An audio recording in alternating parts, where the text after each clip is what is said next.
கிறிஸ்தியேசுக்குள் அன்பழைக்கப்பட்ட அன்புக்குரிய சகோதரர்களே, இந்த நாளிலும் தேவனுடைய வார்த்தை நமக்கு அன்புக்குரிய சகோதரர் முரளிதரன் அவர்கள் பொறுத்து கொள்ளக்கூடிய ஒரு சபைக்கு சார்பாக அன்புடன் எழுதுகிறோம்.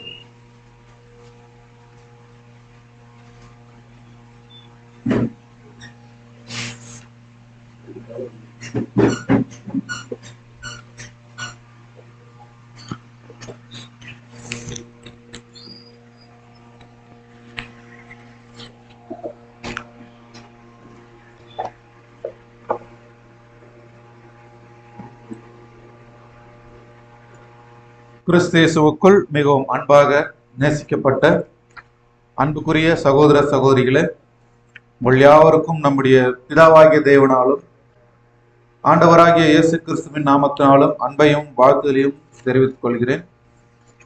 விசேஷ விதமாக நம்முடைய பிதாவாகிய தேவன் நம்முடைய வாழ்நாளில் இந்த ஒரு நாளையும் காண செய்த கிருபைகளுக்காக நன்றிகளையும் ஸ்தோத்திரங்களையும் நாம் எடுத்துக் கொள்வோம். இந்த வேளையிலும் மதுரவாயல் சபையின் சகோதர சகோதரிகளின் சார்பாக அன்பையும் வாழ்த்துலையும் தெரிவித்துக் கொள்கிறேன். ஓகே, இந்த நாளிலும் நம்முடைய ஆத்ம ஜீவியத்திற்கு பிரயோஜனம் உள்ள வகையில் நம்ம ஒரு பாடத்தை நாம் தியானிக்கலாம். இதற்காக நாம் தெரிந்து கொண்ட ஒரு தலைப்பு, ஆண்டவராகிய இயேசு கிறிஸ்து நியாயப்பிரமாணத்தின் முடிவாயிருக்கிறார் என்ற ஒரு தலைப்பின் கீழாக நாம் சத்தியங்களை தியானிக்கலாம். இந்த பாடம் பார்த்தீங்கன்னா ஒரு கேள்வி பதிலாக தான் போகும். அதனால நீங்க எல்லாருமே என்ன பண்ணணும்னா பதில் சொல்லணும். சரிங்களா? ஓகே, இப்போ நம்முடைய ஆண்டவர் நியாயப்பிரமாணத்தை ஃபுல்லா நிறைவேற்றிட்டாரா? நிறைவேற்றிட்டார் இல்லையா?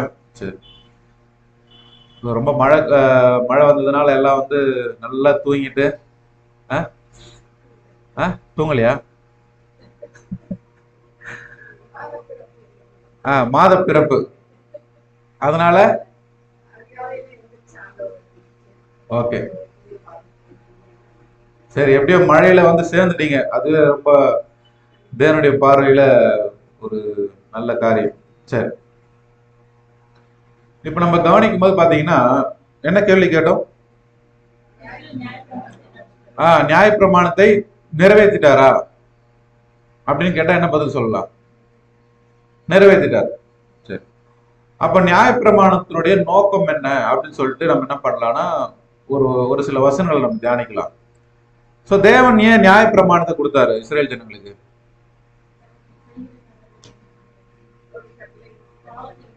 கட்டளையின்படி நடக்கிறதுக்கு, அப்புறம் அவருடைய பாவத்தை உணர்த்துவதற்கு.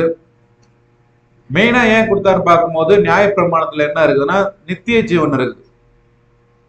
நியாயப்பிரமாணத்தை ஃபாலோ பண்ணா ஜீவன் கிடைக்கும். சரிங்களா? சரி, ஒரு சில வசனம் படிக்கலாம் பாருங்க. ரோமர் 3ஆம் அதிகாரம் 20ஆம் வசனம்.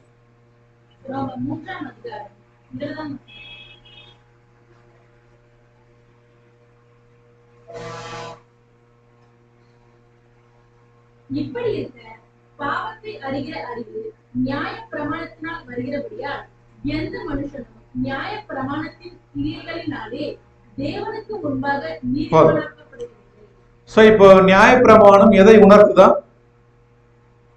பாவம் என்னன்னு பண்ணுது, உணர்த்துது. இல்லைன்னா இந்த இஸ்ரேல் ஜனங்களுக்கு பாவம் என்னன்னு தெரிஞ்சிருக்காது. அப்போஸ்தலனாகிய பவுலும் சொல்லக்கூடிய காரியம் அதுதான். நியாயப்பிரமாணம் வந்த பிறகுதான் நான் என்ன பண்றேன், பாவம்ங்கிறத நான் உணர்றேன் அப்படின்னு சொல்லியிருக்காரு. அதே மாதிரி ரோமர் 5ஆம் அதிகாரம் 13ஆம் வசனம் படிக்கலாம். நியாயப்பிரமாணம் பொறுக்கப்படுவதற்கு முன்னும் பாவம் உலகத்திலிருந்து நியாயப்பிரமாணம் இல்லாதிருந்தால் பாவம் எண்ணப்பட மாட்டாது. பாத்தீங்களா? நியாயப்பிரமாணம் உலகத்துல இல்ல அப்படின்னா பாவம் எண்ணப்படாது, அது பாவமே தெரியாது அப்படின்னு சொல்லிட்டாரு. ரோமர் 7ஆம் அதிகாரம் 1ஆம் வசனம். நியாயப்பிரமாணத்தை அறிந்திருக்கிறவர்களுடனே பேசுகிறேன், சகோதரரே, ஒரு மனுஷன் உயிரோடு இருக்கும் அளவும் நியாயப்பிரமாணம் அவனை ஆளுகிறதென்று அறியாமல் இருக்கிறீர்களா? ஒரு மனுஷன் உயிரோடு இருக்கும் அளவும் அவனை என்ன பண்ணுதா நியாயப்பிரமாணம்? ஆளுகிறது. அப்படின்னா என்ன அர்த்தம்? நியாயப்பிரமாணம் நம்மள ஆளுதா? எப்படி ஆளுது? நியாயமா இருந்தோம்னா ஆளும். சோ எப்படி ஆளும் அப்படின்னு பாத்தீங்கன்னா, நம்ம கட்டளைகள் நம்ம படிக்கிறோம், பிரமாணங்களை படிக்கிறோம். சோ இது நல்லது இது கெட்டது அப்படின்னு சொல்லிட்டு நம்மளுக்கு இந்த பிரமாணம் உணர்த்துது இல்லையா? இது எது வரைக்கும் உணர்த்துன்னு பாத்தீங்கன்னா நம்ம மறிக்கும் வரைக்கும் அதுதான் நம்ம ஆளுது இல்லையா? ஏதோ சப்போஸ் ஏதோ ஒரு தவறு நடக்க போகுது அப்படின்னா அந்த நியாயப்பிரமாணம் நம்மளுக்கு உணர்த்தும் இது தவறு அப்படின்னு சொல்லிட்டு. அப்படின்னு பாத்தீங்கன்னா ஒரு சின்ன சின்ன விஷயம் கூட சொல்லலாம். நம்ம பொய் சொல்றதா இருந்தாலும் இது நியாயப்பிரமாணம் உணர்த்தும், இது பாவம் அப்படின்னு சொல்லிட்டு உணர்த்தும். அப்ப நம்ம வாழ்க்கையில நடக்கக்கூடிய தவறுகள் எல்லாத்தையுமே உணர்த்தக்கூடிய காரியம் எதுன்னு பாத்தீங்கன்னா இந்த நியாயப்பிரமாணம் தான். சரி, அடுத்தது கலாத்தியர் 3:19. கலாத்தியர் 3:19. அப்படியானால் நியாயப்பிரமாணத்தின் நோக்கம் என்ன? வாக்குத்தத்தத்தை பெற்ற சந்ததி வருமளவும் அது அக்கிரமங்களின் நிமித்தமாக கூட்டப்பட்டு தேவதூதரை கொண்டு மத்தியஸ்தர் கையிலே கட்டளையிடப்பட்டது. அப்ப நியாயப்பிரமாணத்தின் நோக்கம் என்ன அப்படின்னு நம்ம கேள்வி கேட்கும் போது இந்த வசனம் தெளிவா பதில் சொல்லிடுச்சு. என்னன்னா, வாக்குத்தத்தம் பண்ணப்பட்டவர்கள் என்ன பண்ணுமா? படிங்க. அப்படியானால் நியாயப்பிரமாணத்தின் நோக்கம் என்ன? வாக்குத்தத்தத்தை பெற்ற சந்ததி வருமளவும். வாக்குத்தத்தத்தை பெற்ற சந்ததி வருமளவும் அப்படின்னா யார் அந்த சந்ததி? யாரு? சபை. நாம தான் சபை ஆக போறோம் இல்லையா? சோ இந்த சந்ததி வர்றதுக்கு தான் இந்த நியாயப்பிரமாணம் கொடுக்கப்பட்டது அப்படின்னு சொல்லுது இந்த வசனம். அடுத்தது கலாத்தியர் 3:24. இவ்விதமாக நாம் விசுவாசத்தினாலே நீதிமன்களாக்கப்படுவதற்கு நியாயப்பிரமாணம் நம்மை கிறிஸ்துவிடத்தில் வழிநடத்துகிற உபாதியாய் இருக்கிறது. பாத்தீங்களா? அப்ப இந்த நியாயப்பிரமாணம் நாம கிறிஸ்து கிட்ட சேர்றதுக்கு ஒரு உபாத்தியா இருக்குது. உபாத்தினா அது ஒரு டீச்சரா இருக்கு இல்லைங்களா? அப்ப நம்மளுக்கு கற்றுக் கொடுக்குது. நீங்க எந்த கட்டளையை பிரமாணம் நீங்க நிறைவேற்றீங்கன்னா நீங்க கிறிஸ்து கிட்ட போய் சேருவீங்க அப்படின்ற ஒரு விஷயங்களை நமக்கு கற்றுக் கொடுக்கக்கூடியதா இருக்கு. இன்னொரு வசனம் படிக்கலாம். ரோமர் 7:14. ரோமர் 7:14. மேலும் நமக்கு தெரிந்திருக்கிறபடி நியாயப்பிரமாணம் ஆவிக்குரியதா இருக்கிறது. அப்ப நியாயப்பிரமாணம் எப்படிப்பட்டதா இருக்குதா? ஆவிக்குரியதா இருக்குது. சரி, இப்ப நீங்க சொல்லுங்க, இப்ப நம்ம நியாயப்பிரமாணத்தை கடைபிடிக்கலாமா வேணாமா? அப்படின்னா நியாயப்பிரமாண கட்டளை எவ்வளவு? 613 கட்டளை. இப்ப இந்த 613 கட்டளை நம்ம கடைபிடிக்கணும். முடியுமா? சுருக்கிட்டாரு. எவ்வளவு சுருக்கினாரு?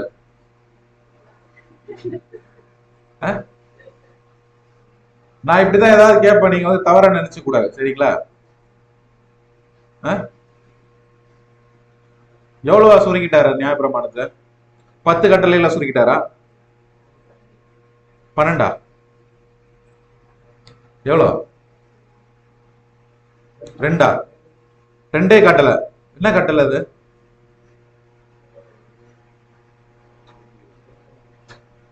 பிதாவாகிய தேவனும் ஆண்டவராகிய இயேசு கிறிஸ்து. இதான் 2 கட்டளை. கரெக்டா? சரி, ஓகே.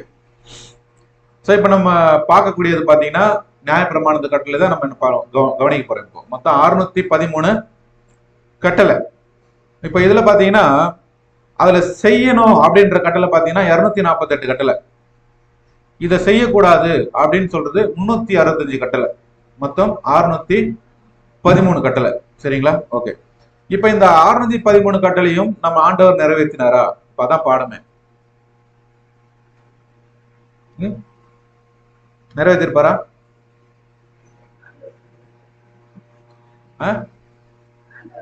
ஆண்டவர் நிறைவேற்றிருப்பார் கண்டிப்பா.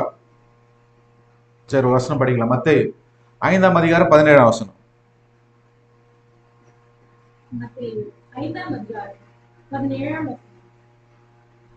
நியாயப்பிரமாணத்தை ஆனாலும் தீர்க்க தரிசனங்களை ஆனாலும் அழிப்பதற்கு வந்தேன் என்று எண்ணிக்கொள்ளாதீர்கள்.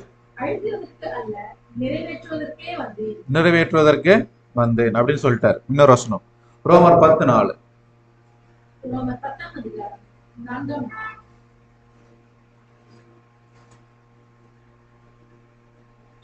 விசுவாசத்தில் எவனுக்கும் நீதி உண்டாகும்படியாக கிறிஸ்து நியாயப்பிரமாணத்தின் முடிவாய்.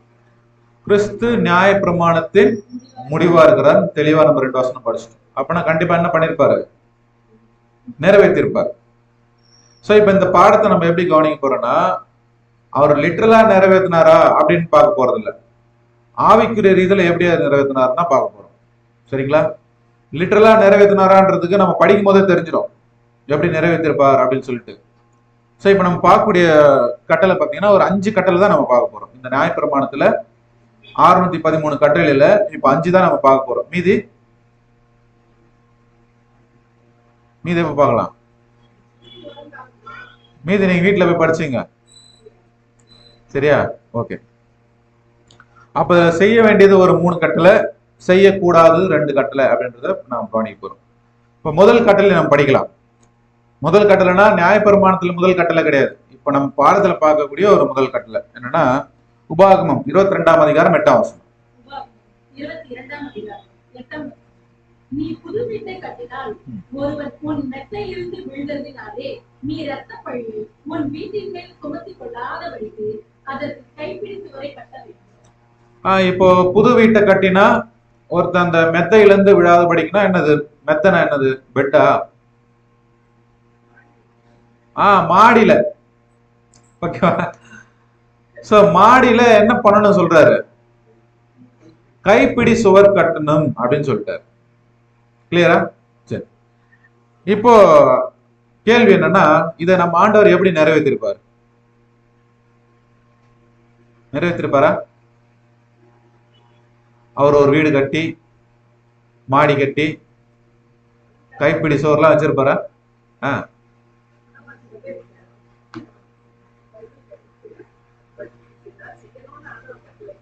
அதுதான் கட்டளை கொடுத்திருக்கிறாரு. அவரு செஞ்சிருக்கிறாரா? இப்பதான் கேள்வி. அப்படி எங்கேயும் அவர் மாடி வீட்டுல இருந்த மாதிரி வசனம் இல்ல. கரெக்டா? அப்ப இதை நம்ம எப்படி கவனிக்க போறோம்னா ஆவிக்குரிய ரீதியில நம்ம கவனிக்க போறோம். சரிங்களா? ஓகே. அப்போ பழைய ஏற்பாட்டுல பாத்தீங்கன்னா நிறைய சம்பவங்கள் என்ன நடந்திருக்குன்னா அந்த மாடியில நடந்திருக்கு. இந்த ராகா பேசி வந்து அந்த வேவுக்கார் 2 பேர் என்ன பண்றாங்கன்னா மேலதான் என்ன பண்ணுவாங்கன்னா கூட்டு ஒளிச்சு வைப்பாங்க அந்த சணல் தட்டில. அதே மாதிரி சவுலும் தாவீதும் அவங்க மீட் பண்ணும்போது கூட எங்கதான் மீட் பண்றாங்க? மாடியில மீட் பண்றாங்க. இந்த மாதிரி நிறைய காரியங்கள் இருக்குது. இப்ப நாம பார்க்க போறது என்னன்னா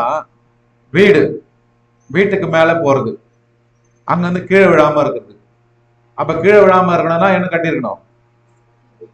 கைப்பிடி சுவர் கட்டிருக்கணும். சரிங்களா? ஓகே. இப்ப வீடுனா என்ன அப்படின்னு சொல்லிட்டு நம்ம என்ன பண்ணலாம்னா படிக்கலாம் வசனம். மத்தேயு 24ஆம் அதிகாரம் 17ஆம் வசனம். மத்தேயு 24ஆம் அதிகாரம் 17ஆம் வசனம். வீட்டின் மேல் இருக்கிறவன் தன் வீட்டிலே எதையாகிலும் எடுப்பதற்கு இறங்காதிருக்க கடவன். வீட்டின் மேல் இருக்கிறவன் எதையாகிலும் எடுப்பதற்கு இறங்காதிருக்க கடவன். என்ன சொல்ல வர்றாரு இப்போ இந்த வசனத்துல? இப்போ வீட்டு மேல போயிட்டா நம்ம என்ன பண்ணக்கூடாது? இறங்கவே கூடாதா?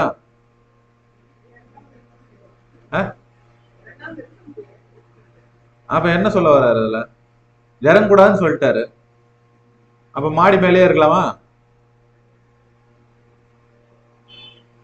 இறங்கலாமா வேணாமா? இறங்கிதான் ஆகணும். ஆனா ஆண்டவர் இறங்கக்கூடாதுன்னு சொல்றாரு. நீங்க இறங்கி எதுவும் எடுக்காதீங்கன்றாரு. ஏதாவது அர்த்தம் கண்டிப்பா இருக்கும். அப்படின்னா இந்த வசனத்தை நம்ம எந்த பாடத்துல பார்ப்போம்? 2ஆம் வருகையில ஆண்டவராகிய இயேசு கிறிஸ்துவினுடைய 2ஆம் வருகை பாடத்துல நம்ம பார்ப்போம். அப்ப என்ன சொல்ல வர்றாரு இதுல? வீட்டின் மேல ஏறிட்டா நீங்க என்ன பண்ணக்கூடாது? மறுபடியும் இறங்கக்கூடாது, எடுக்கக்கூடாது, இறங்கி அப்படின்னு சொல்றாரு. என்ன சொல்ல வர்றாரு?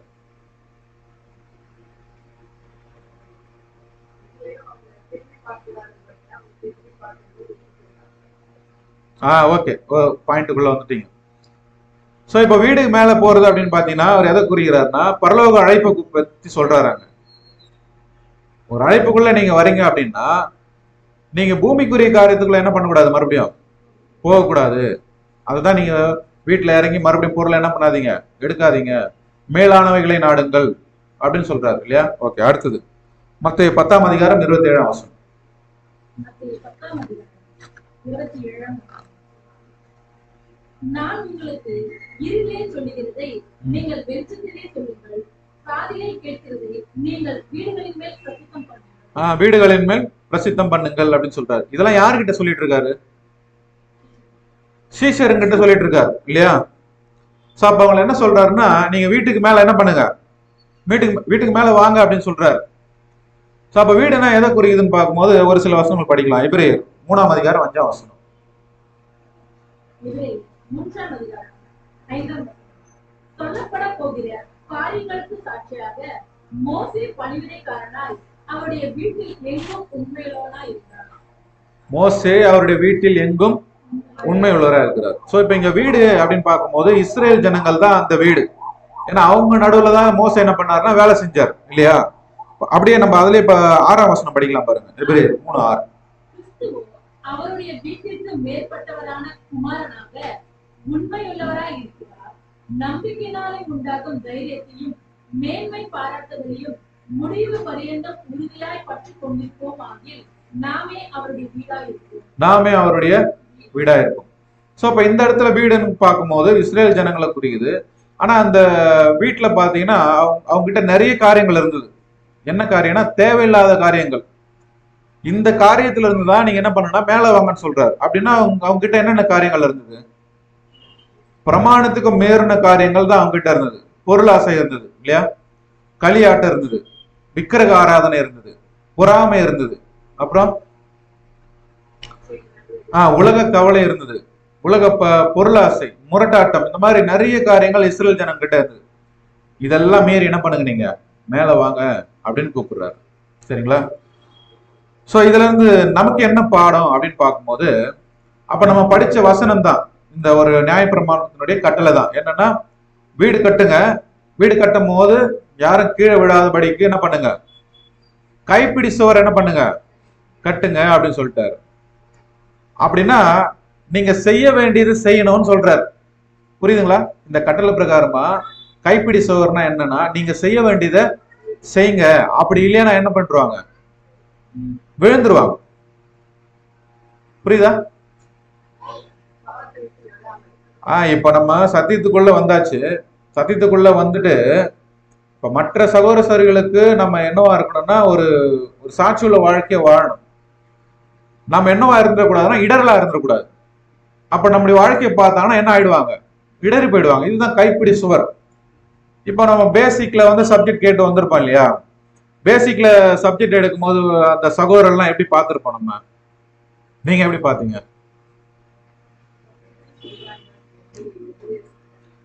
ஓகே, அது ஓகே தான். உபதேசம் ஓகே, சத்தியம் ஓகே. அந்த சகோதரனை எப்படி பார்த்திருப்பீங்க?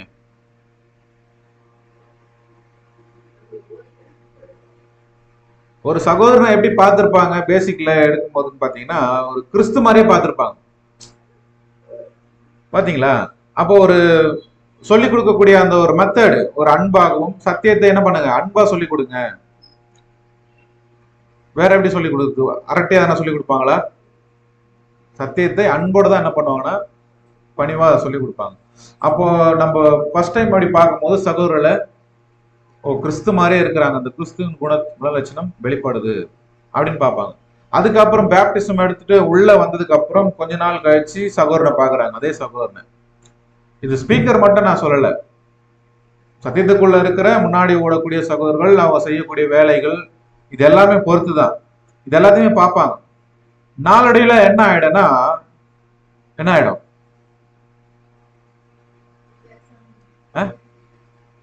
வித்தியாசம் தெரியும் இல்லையா? சோ அப்ப வித்தியாசம் தெரிய சொல்ல என்ன ஆயிடுவாங்கன்னா விழுந்துருவாங்க. அதுதான். சோ இந்த சகோதரர்களை பார்க்கும்போது ஒரு கிறிஸ்து மாதிரி பார்த்தவங்க இப்ப நாளடைவில் அவங்களுடைய கிரியைகளை வெளிப்படையா பார்க்கும்போது என்ன ஆயிடுறாங்கன்னா விழுந்து போயிடுறாங்க. அதனாலதான் சொல்றாரு, இந்த கைப்பிடி சுவர் என்ன பண்ணுங்க, கரெக்டா கட்டுங்க, இல்லைன்னா என்ன பண்ணிடுவாங்க, இடறி போயிடுவாங்க, விழுந்துருவாங்க அப்படின்னு இந்த ஒரு வசனத்துல நம்ம என்ன பண்றாருன்னா சொல்லி கொடுக்குறாரு.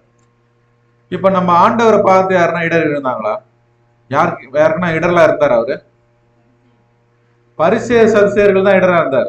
அவங்கள புரிஞ்சவங்களுக்கு, அவரை புரிஞ்சவங்களுக்கு அவர் என்னவா இல்ல, அவர் இடரலா இல்ல இல்லைங்களா? ஏன்னா அவர் கூட வந்த சீஷர்களை எல்லா விதத்திலையும் அவர் பாதுகாத்தார். கடைசியா ஒரு அரெஸ்ட் பண்ணும்போது கூட பாத்தீங்கன்னா அவங்கள ஒரு பாதுகாப்பான ஒரு இடத்துல தான் கொண்டு போய் வைக்கிறார். கெத்செமனே தோட்டத்துல கூட ஏன் அவங்க கொண்டு போனாருன்னா, அது ஒரு ஒரு என்னடா ஒரு காலியா இருக்கிற இடம். அரெஸ்ட் பண்ண வரும்போது இவர் மட்டும் தான் அங்க மாட்டணும், மீதி பேர்லாம் என்ன ஆகணும், தப்பிச்சு ஓடணுன்றதுக்காகவே அந்த இடத்த அவர் சூஸ் பண்ணாரு. ஸோ அந்த மாதிரி எல்லா விதத்திலையும் தன்னுடைய சீஷர்களை என்ன பண்ணாருன்னா பாதுகாத்தார். அவர் நிமித்தமா யாரும் என்ன பண்ணனா இடரல் ஆகல சத்தியத்துல. ஒரு சில வசனங்கள் படிக்கலாம் பாரு. யோவான் 18ஆம் அதிகாரம் 7ஆம் வசனம். யோவான் 18ஆம் அதிகாரம் 1ஆம் 7ஆம் வசனம். 7ஆம் அவர் மறுபடியும் அவர்களை நோக்கி யாரை தேடுகிறீர்கள் என்று கேட்டார். அவர்கள் நசரேயனாகிய இயேசுவை தேடுகிறோம் என்றார்கள். இயேசு பிரதியுத்தரமாக நான் தான் என்று உங்களுக்கு சொன்னேன், என்னை தேடுகிறது உண்டானால் இவர்களை போக விடுங்கள் என்றார். 8ஆம் வசனம் ஃபர்ஸ்டிங்களா? ஓகே. ஸோ பாத்தீங்களா, அப்ப என்ன சொல்றாரு, நீங்க என்ன தானே தேடுறீங்க, இவங்களை போக விடுங்க. அங்க வந்து அவங்கள சேஃப் பண்றார். அடுத்தது அதுல 9ஆம் வசனம் படிங்க. 9ஆம் நீர் எனக்கு தந்தவர்களில் ஒருவரையும் நான் இழந்து போகவில்லை என்று அவர் சொல்லிய வசனம் நிறைவேறத்தக்கதாக இப்படி நடந்தது. 14. 14ஆம் ஜனங்களுக்காக ஒரே மனுஷன் சாகிறது நலமா இருக்கும் என்று யூதருக்கு ஆலோசனை சொன்னவன் இந்த காய்பாவே. பாத்தீங்களா, அப்போ எந்த விதத்திலையும் தன்னுடைய சீஷர்களை அவர் என்ன பண்ணலன்னா, அவர் எழுந்து போகாதபடிக்கு அவங்களை காப்பாற்றுறாரு. இதுதான் அவர் பண்ண காரியம். அப்போ அவர் நிமித்தமா யாரும் என்ன பண்ணலன்னா இடரல் ஆகல. அப்ப இதை நம்ம கவனிக்கும் போது, நமக்கு ஆவிக்குரிய இதில் நம்ம பார்க்கும் போது, நாமும் யாருக்கும் இடரலா இருக்கக்கூடாது, இடரல்கள்ல போடக்கூடாதுன்னு சொல்றாரு. வசனம் படிக்கலாம் பாருங்க. மத்தேயு 18ஆம் அதிகாரம் 6ஆம் வசனம். மத்தேயு 18ஆம் அதிகாரம் 6ஆம் வசனம். என்னிடத்தில் விசுவாசமாய் இருக்கிற இந்த சிறியரில் ஒருவனுக்கு இடரல் உண்டாக்குறவன் எவனோ அவனுடைய கழுத்து ஏந்திர கல்லை கட்டி சமுத்திரத்தின் ஆழத்திலே அவனை அமர்த்துகிறது அவனுக்கு நலமாயிருக்கும். பாத்தீங்களா, அப்ப இடரல் உண்டாக்குறவங்களுக்கு ஒரு பயங்கரமான பனிஷ்மெண்ட் சொல்றாரு. ஏந்திர கல்லை கட்டி என்ன பண்ணுமா, சமுத்திரத்தின் ஆழத்துல கொண்டு போய் விடணும்னு போடுறாரு இல்லையா? ஸோ அப்ப இந்த அளவுக்கு அந்த பனிஷ்மெண்ட் இருக்குன்னு பார்க்கலாம். ஆக்சுவலா அது லிட்டரலா பண்ணுவாரா அப்படி கிடையாது, அது ஸ்பிரிச்சுவலான ஒரு காரியத்தை அங்க சொல்லி காமிக்கிறார், ஒரு பனிஷ்மெண்ட் அங்க சொல்றாரு. அப்ப நாம் எந்த அளவுக்கும் என்ன பண்ணக்கூடாதுன்னா யாருக்கும் இடரலா இருக்கக்கூடாது. ஆண்டவரா இயேசு கிறிஸ்து யாருக்கும் இடரலா இல்ல. அதே மாதிரி அப்போஸ்தலனாகிய பவுல் என்ன பண்ணாருன்னா டிட்டோவா வந்து காமிச்சார். அவரும் என்ன பண்றாருன்னா நாங்க யாருக்கும் என்ன பண்ணல, இடரலா இல்ல அப்படின்றது சொல்லி காமிக்கிறார். நாங்க எல்லாருக்கும் நற்கந்தமா இருந்தோம் அப்படின்னு சொல்றாரு. படிக்கலாம் 2 கொரிந்தியர் 2:15. 2 கொரிந்தியர் 2ஆம் அதிகாரம் 15ஆம் வசனம். ரட்சிக்கப்படுவர்களுக்குள்ளேயும் கெட்டு போகிறவர்களுக்குள்ளேயும் நாங்கள் தேவனுக்கு கிறிஸ்துவின் நற்கந்தமாய் இருக்கிறோம். பாத்தீங்களா, ரட்சிக்கப்படக்கூடியவர்களுக்கும் கெட்டு போறவர்களுக்கும் நாங்க எப்படி இருக்கிறோம்னா நற்கந்தமா இருக்கிறோம் அப்படின்னு சொல்றாங்க. நற்கந்தம்னா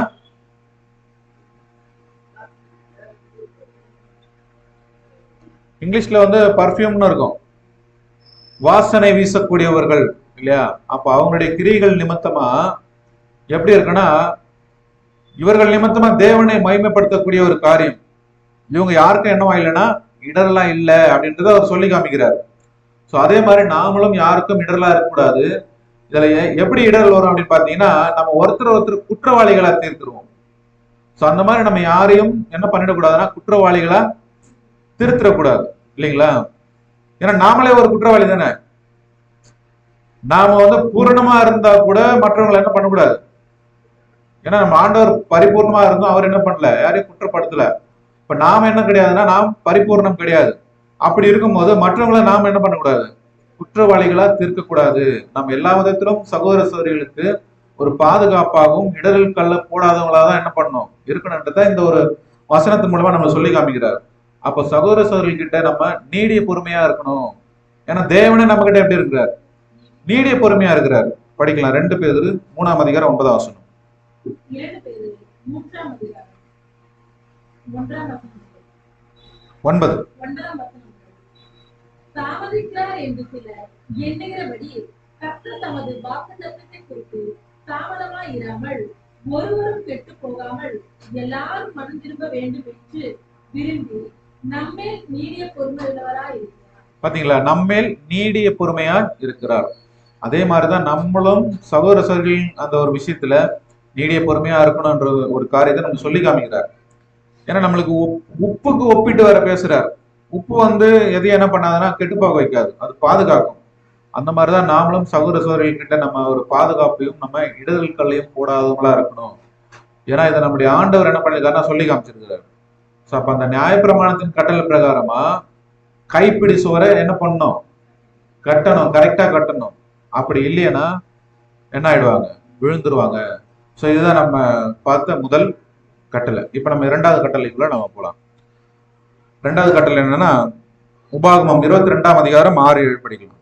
உபாகமம் 22ஆம் அதிகாரம் 6 வழிவருகே ஒரு மரத்திலாவது தரையிலாவது குஞ்சுகளாயினும் முட்டைகளும் ஆயினும் உள்ள ஒரு குருவி கூட உனக்கு தென்படும் போது தாயானது குஞ்சுகளின் மேலாவது முட்டைகளின் மேலாவது அடைக்காத்து கொண்டிருந்தார்.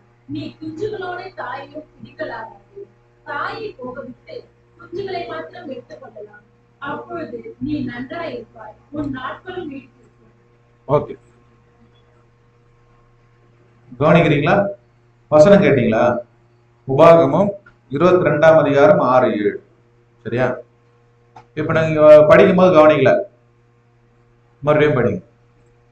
உபாகமம் 22ஆம் அதிகாரம் 6 வழி அருகே ஒரு மரத்திலாவது கரையிலாவது குஞ்சுகளாயினும் முட்டைகளமாய் உள்ள ஒரு குருவி கூட உனக்கு தென்படும் போது தாயானது குஞ்சுகளின் மேலாவது முட்டைகளின் மேலாவது அடைக்காத்து கொண்டிருந்தால் நீ குஞ்சுகளோடு தாயையும் பிடிக்கலாகாது. தாயை போகவிட்டு குஞ்சுகளை மாத்திரம் எடுத்துக் கொள்ளலாம். அப்பொழுது நீ நன்றாயிருப்பாய், உன் நாட்களும் நீடித்திருக்கும். என்னாச்சு? கரண்ட் ஆஃபா? சரி, ஓகே.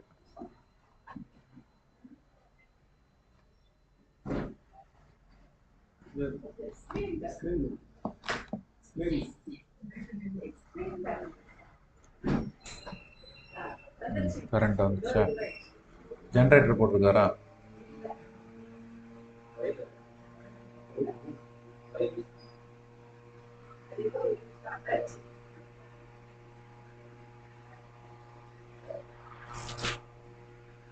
சரி, கவனி. ரெண்டாவது வசனம் கவனிச்சுமா, என்ன சொல்ல வர்றாரு அதுல?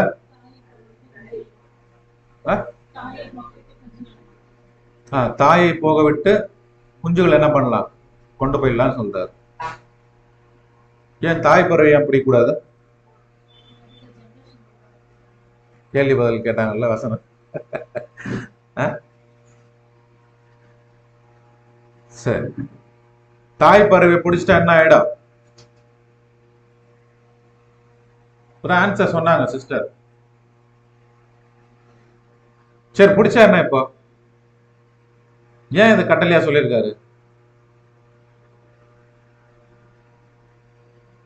நீங்க ஏதாவது ஒரு பதில் சொன்னாதான் நம்ம பாடம் வந்து நல்லா போகும். ஏன் பிடிச்சா என்ன? தாய் பறவை அவங்க பதில் சொல்லிட்டாங்க. பிடிச்சிட்டா என்ன ஆயிடும்னா ரீப்ரொடியூஸ் நடக்காது, அப்படின்னா ஜெனரேஷன் அது மாதிரி ஆகாது, உருவாகாது. அதனால தாய் பறவைய பிடிக்கூடாதுன்னு சொல்லிட்டாரு. சரி, இருந்தாலும் ஏன் ஒரு கட்டளையா கொடுத்துருக்காரு?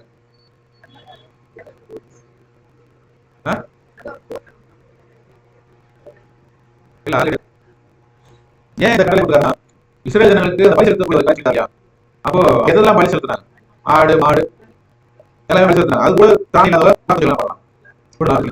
அப்படி பலி கொடுக்கறதுக்கு நீங்க பலி கொடுத்து என்ன பண்ணீங்க? தாய் பலி முடியாதுங்க அப்படின்னு சொல்லிட்டாங்க. சரிங்களா?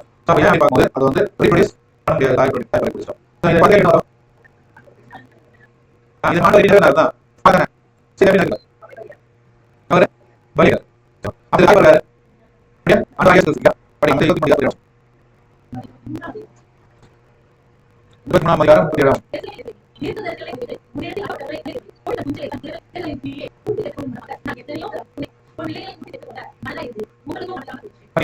பலி வந்து ஒரு தாயை உருவப்படுத்தினா இந்த வசனத்துல சொல்றாரு.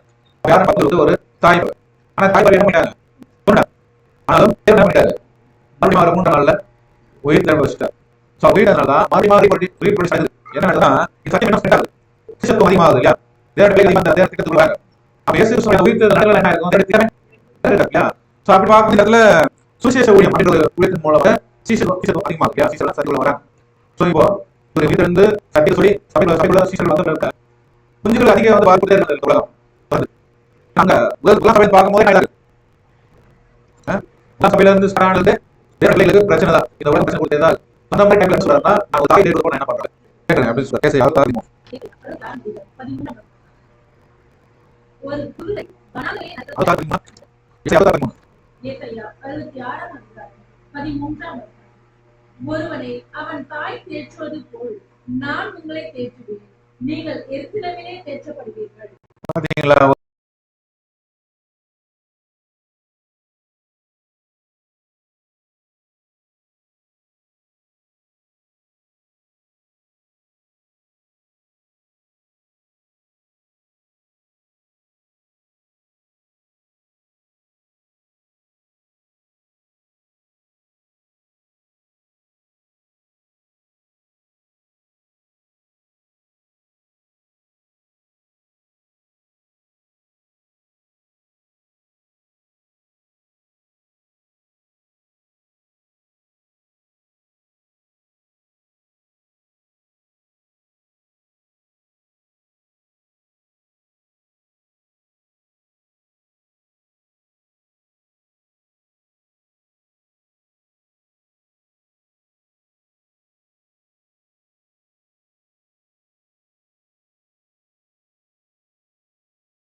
ஒரு தாய் தேற்றுவது போல அவர் தேற்றுக்கிறேன்னு சொல்றாரு. ஸோ அப்படின்னா இங்க எதை பத்தி பேசுறாங்க அப்படின்னு பார்க்கும்போது அந்த ரீப்ரொடியூஸ் அப்படின்றது பாத்தீங்கன்னா ஒரு புது சிருஷ்டி உருவாகக்கூடிய ஒரு காரியம் இல்லைங்களா? அப்ப இந்த புது சிருஷ்டி உருவாகக்கூடிய காரியம் இந்த 7 சபைக்கும் என்ன பண்றாருன்னா இவர் வந்து பார்த்துட்டு இருக்காரு, ஒரு தாய் போல அவர் பாக்குறாரு. படிக்கலாம் பாருங்க ஒரு வசனம், யோவான் 16ஆம் அதிகாரம் 21ஆம் வசனம். யோவான் 16ஆம் அதிகாரம் 21ஆம் வசனம்.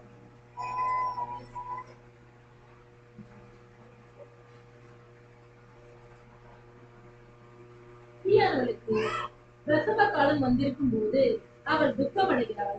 பிள்ளை பெற்றவுடனே ஒரு மனுஷன் உலகத்தில் பிறந்தான் என்கிற சந்தோஷத்தினால் அப்புறம் உபத்திரவத்தை நினைவாள். பாத்தீங்களா? அப்ப இந்த ஒரு புது சிருஷ்டி உருவாகக்கூடிய ஒரு காரியம் இயேசு கிறிஸ்து இந்த 7 சபைகளுக்கும் என்ன எப்படி இருக்காருன்னா ஒரு தாய் போல பார்த்துட்டு இருக்காரு இந்த புது சிருஷ்டி உருவாகக்கூடிய ஒரு காரியத்துல.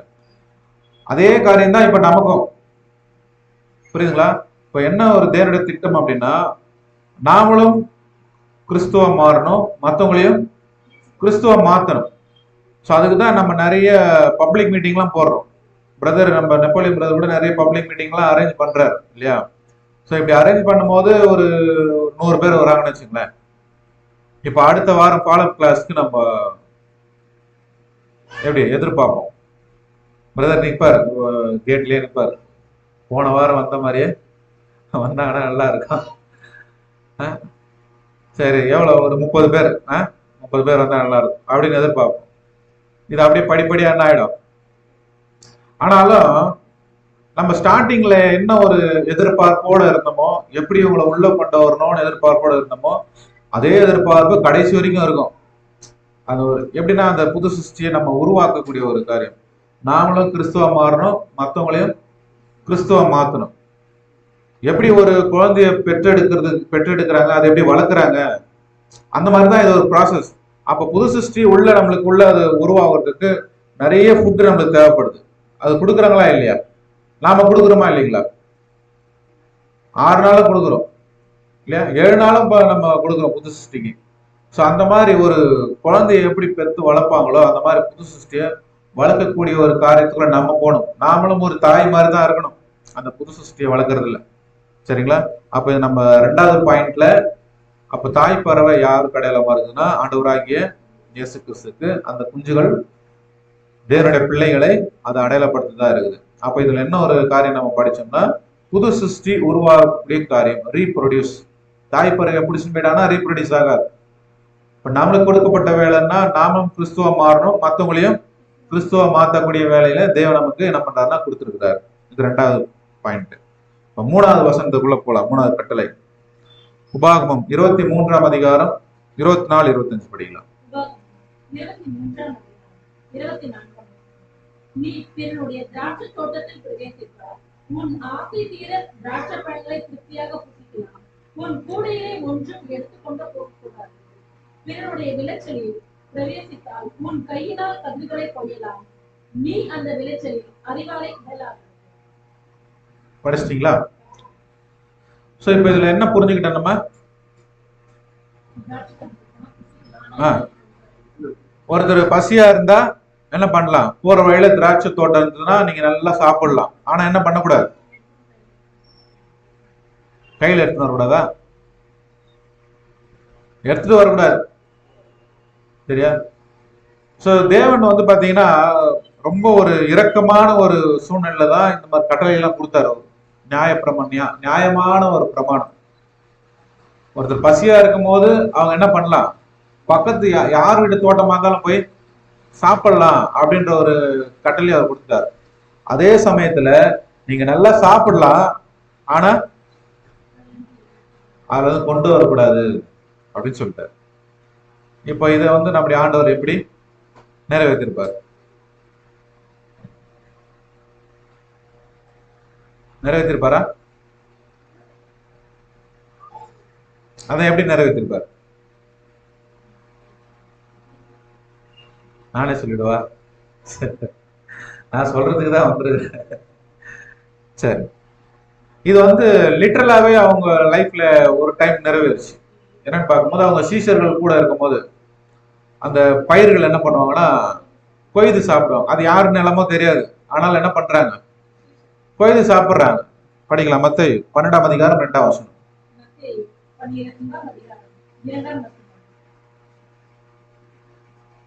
பரிசேயர் அதை கண்டு அவரை நோக்கி, இதோ ஓய்வு நாளில் செய்யத்தகாததை உம்முடைய சீஷர்கள் செய்கிறார்களே என்றார்கள். அதற்காக தாவீதும் அவனோடு இருந்தவர்களும் பசியாய் இருந்த போது செய்ததை நீங்கள் வாசிக்கவில்லையா? அவன் தேவனுடைய வீட்டில் பிரவேசித்து ஆசாரியர் தவிர வேறொருவரும் புசிக்கத்தகாத தேவ சம்பத்து அப்பங்களை தானும் தன்னோடு இருந்தவர்களும் புசித்தார்களே.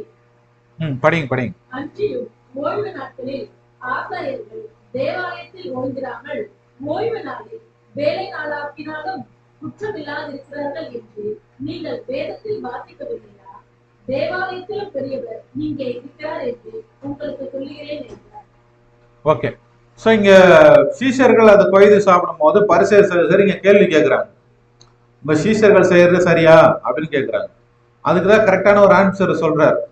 ஓய்வு நாளுக்கும் ஆண்டவர் இங்க இருக்கிறார் அப்படின்னு சொல்றாரு. இப்ப நீங்க சொல்லுங்க, அவங்க செஞ்சது சரியா தப்பா?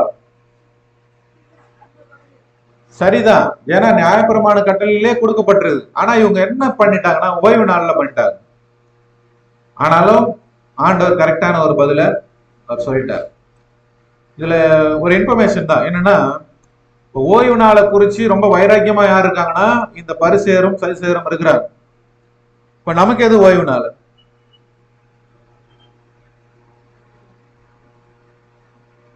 நமக்கு எது ஓய்வு நாள்? ராஜ்யம். இப்ப எது ஓய்வு நாள்?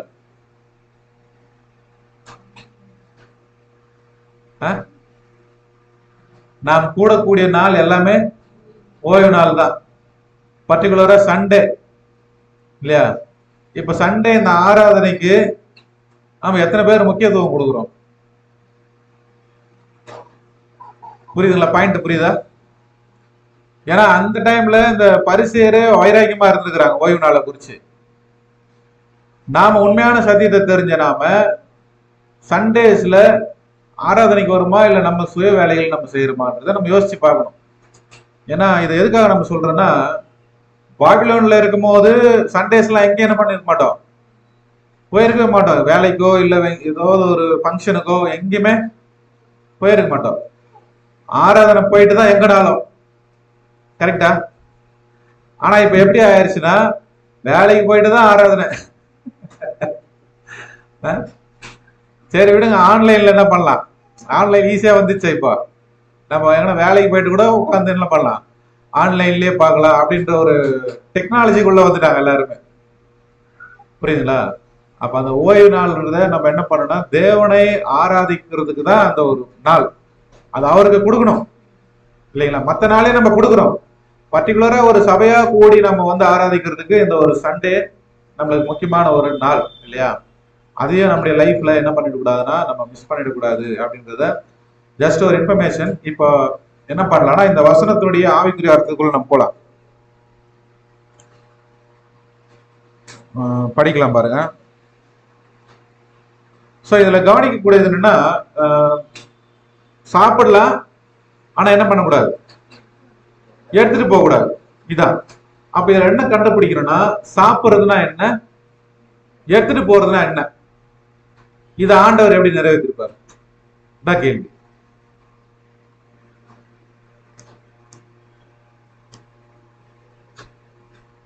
சாப்பிடுறதுனா என்ன, எடுத்துட்டு போறதுனா என்ன?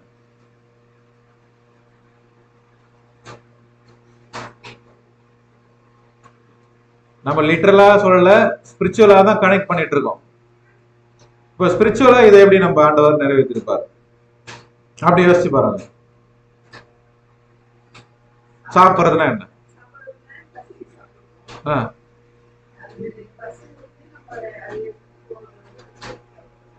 நான் ஸ்பிரிச்சுவலா கேக்குறேன்.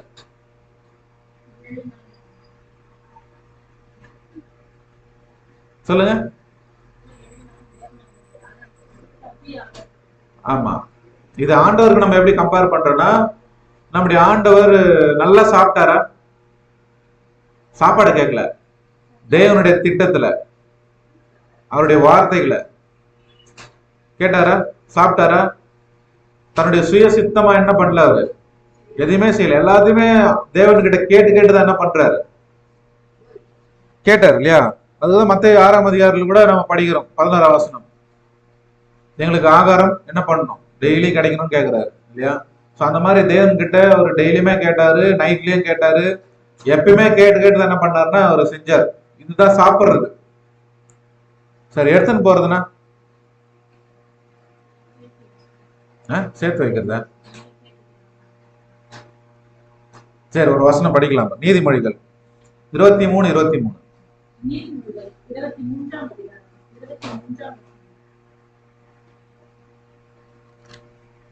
சத்தியத்தை வாங்கு, அதை விற்காதே.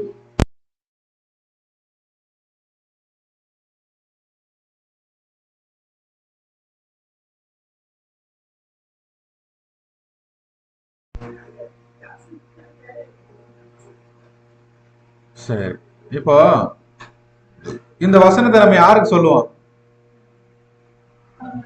பாபிலோனுக்கு. பாபிலோனுக்கு கிடையவே கிடையாது இந்த வசனம்.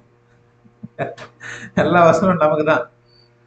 ஸோ ஏன் சொல்லுவோம் அப்படின்னா, சத்தியத்தை வந்து இங்க வந்து கிளாஸ் கேட்பாங்க, கேட்டுட்டு என்ன பண்ணுவாங்கன்னா அவங்க போதிக்கக்கூடிய இடத்துல போயிட்டு இதை வந்து வித்துருவாங்க அப்படின்னு நம்ம சொல்லுவோம் இல்லையா? நிறைய பேர் ஃபாலோஅப் கிளாஸ்லாம் வருவாங்க, பாஸ்டர்லாம் வருவாங்க, கரெக்டாக சப்ஜெக்ட்லாம் முடியும் போது வருவாங்க. ஏன்னு பார்த்தீங்கன்னா லாஸ்ட்டாக ஸ்கிரிப்ட் வாங்கி போகிறதுக்கு வருவாங்க. இதை வாங்கி போயிட்டு என்ன பண்ணுவாங்க, இது நடந்திருக்கு, நிறைய இடத்துல நடந்திருக்கு. கிளாஸ் எடுக்கிற இடத்துலலாம் வாங்கிட்டு போயிட்டு அவங்க என்ன பண்ணுவாங்கன்னா போதிச்சு அவங்களுக்கு ஏற்ற மாதிரி பண்ணிடுவாங்க. அவர் அதை சொல்லலை. இப்போ நாம சத்தியத்தை வாங்கின நாம அதை விற்கக்கூடாது அப்படின்னா என்ன அர்த்தம்னா, நமக்கேத்த மாதிரி மாற்றக்கூடாது வசனங்களை. புரியுதுங்களா? நமக்கேத்த மாதிரி வளைக்க கூடாது, நமக்கேத்த மாதிரி போதிக்க கூடாது அப்படின்றத இந்த ஒரு வசனம் மூலமா அவர் சொல்லி கொடுக்குறாரு. ஸோ எப்படி புரிஞ்சுக்கலாம்னு பார்த்தீங்கன்னா, ஆம், ஒரு வசனத்தை அவங்களுக்கு ஏற்ற மாதிரி புரிஞ்சுக்கிறது. படிக்கலாம் பாருங்க ஒரு வசனம். 1 கொரிந்தியர் 7ஆம் அதிகாரம் 24ஆம் வசனம். 1 கொரிந்தியர் 7ஆம் அதிகாரம் 24ஆம் வசனம். சகோதரரே, ம். அவனவன் தான் அழைக்கப்பட்ட நிலைமையிலே தேவனுக்கு முன்பாக நிலைத்திருக்க கடவன். அவனவன் அழைக்கப்பட்ட நிலைமையிலேயே தேவனுக்கு முன்பாக என்ன பண்ணுமா? நிலைத்திருக்க கடவுள். இதை என்ன பண்ணிட்டாருன்னா, ஒரு பிரதர் படிச்சிட்டார். அந்த பிரதருக்கு ட்ரூத்துக்கு வர்றதுக்கு முன்னாடியே மேரேஜ் பண்ணிட்டார். எப்படி பண்ணிட்டாருன்னா, அக்காவையும் திருமணம் பண்ணிட்டாரு, தங்கச்சியும் திருமணம் பண்ணிட்டாரு. இப்ப இந்த வசனத்தை அவர் படிச்சிட்டார். இப்ப உள்ள வந்துட்ட பிறகு அவரு யாரு கூட இருப்பாரு?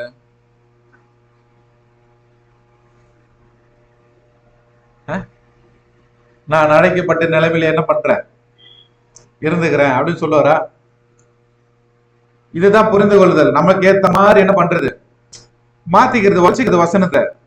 சோ அந்த மாதிரி நீங்க என்ன பண்ணாதீங்க, உங்களுக்கு ஏத்த மாதிரி நீங்க வளர்ச்சிக்காதீங்க வசனத்தை அப்படின்னு சொல்றாரு. புரியுதுங்களா? அப்ப நாம அதிகமா இது யாருக்கு பொருந்தும் பாத்தீங்கன்னா, போதிக்கிறவர்களுக்கு தான் அதிகமா பொருந்தும். அதே மாதிரி சக ஊழியர், அதாவது சகோதர சகோதரிகளுக்கும் பொருந்தும். எப்படின்னா, மத்தவங்க ஏதாவது ஒரு தவறு பண்ணிட்டா இவங்க என்ன பண்ணுவாங்கன்னா, வசனங்களை அனுப்புவாங்க, சுட்டி காட்டுறதுக்காக வசனம் அனுப்புவாங்க. ஆக்சுவலா அந்த மாதிரி நம்ம என்ன பண்ணக்கூடாது, நம்ம செய்யக்கூடாது. ஒரு வசனத்தை அனுப்ப அப்படின்னா அது மத்தவங்களை நியாயம் தீர்க்கிறதுக்கு சமம். அது புரியுதுங்களா? அது வேற ஏதோ சொல்லப்பட்டிருக்காங்க வசனம், அது ஆவிக்குரிய அர்த்தம் இருக்கும். ஆனா இவங்க என்ன பண்ணிடுவாங்கன்னா, இவங்களுக்கு ஏத்த மாதிரி அதை அனுப்புவாங்க.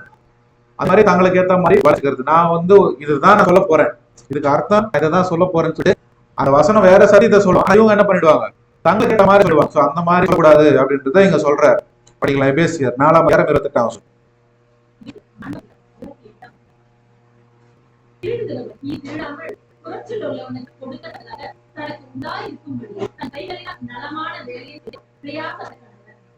எபேசியர் 4:28 படிங்க.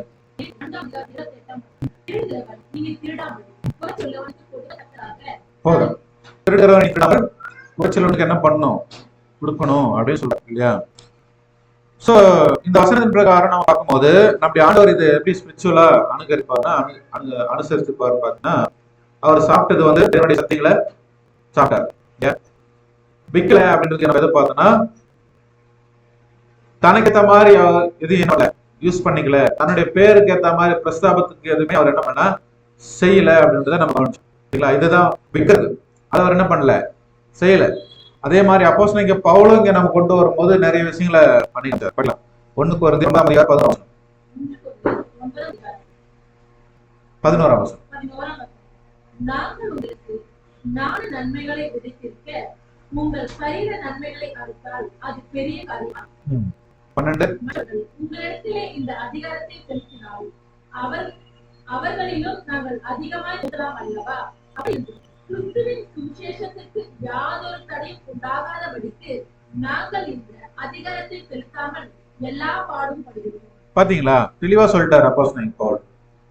எங்களுக்கு எல்லா விதத்திலயும் என்ன இருக்குன்னா அதிகாரம் இருக்குது, அதை நாங்க தவறா என்ன பண்ணல, யூஸ் பண்ணல அப்படின்றத நம்ம சொல்ல வர்றாரு. சோ இதுதான் விற்கக்கூடிய காரியம் இதெல்லாமே. சரிங்களா? அடுத்தது 2 கொரிந்தியர் 9ஆம் அதிகாரம் 7ஆம் வசனம். அவனவன் விசனமாயும் அல்ல கட்டாயமாயும் அல்ல தன் மனதில் நியமித்த வழியை கொடுக்கப்பட்டான். உற்சாகமாய் கொடுக்கிறவனிடத்தில் தேவன் பிரியமாய் இருக்கிறார்.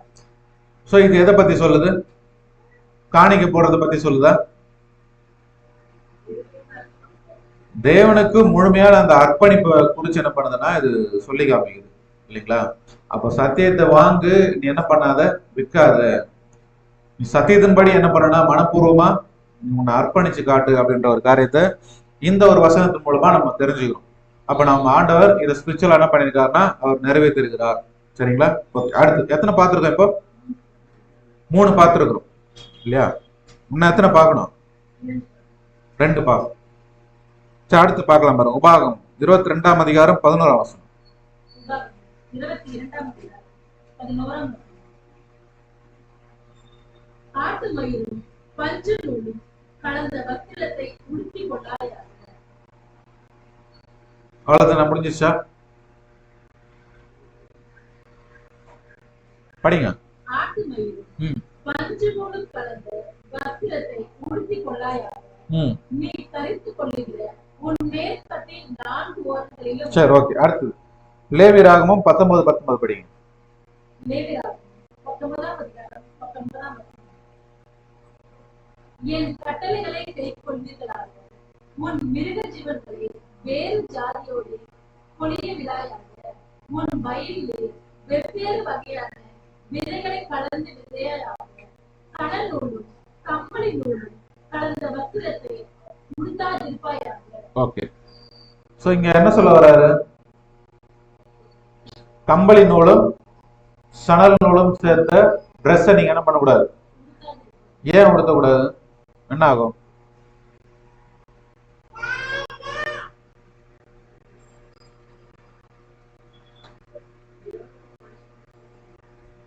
இல்ல, லிட்டரலாக சொல்லுங்க. கம்பளி ட்ரெஸ்ஸும், அதான் கம்பளின்றது என்னது? குளிருக்கு போடுறது இல்லையா? சணல்ன்றது ஒரு காட்டன். இது ரெண்டுக்குமே என்ன பண்ணாதீங்க, சேர்த்து போடாதீங்க அப்படின்னு சொல்றாரு. அப்படி சேர்த்து போட்டா என்ன ஆகும்? வெயில் காலத்துல கம்பளி ட்ரெஸ் போட்டா என்ன ஆகும்? சூடாயிடும், வேர்த்து கொட்டும் இல்லையா? குளிர் காலத்துல காட்டன் போட்டா குளிரும் இல்லையா? அப்ப அந்தந்த காலத்துல அந்த ட்ரெஸ்ஸை போடணும், நீங்க சேர்த்து போடாதீங்க அப்படின்னு சொல்றாரு. அதே மாதிரி உங்க வயல்ல நீ விதைக்கும் போது நிறைய விதைகள் என்ன பண்ணாதீங்க,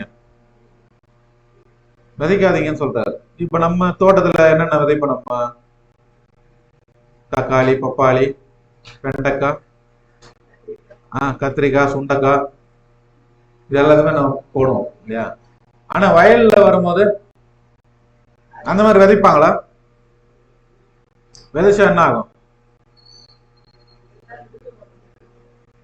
அறுவடை பண்ண முடியாது. கரெக்டா? கலந்து விதைய கலந்து நீங்க விதைச்சிட்டீங்கன்னா அது வளர்ந்ததுக்கு அப்புறம் கரெக்டா அதை அறுவடை பண்ண முடியாது. புரியுதுங்களா? சோ இப்ப இந்த ஆட்டு மயிரும் சணல் நூலும் ஏன் தரிக்க கூடாது அப்படின்னா, ஆட்டு மயிறு எதுல இருந்து வருது?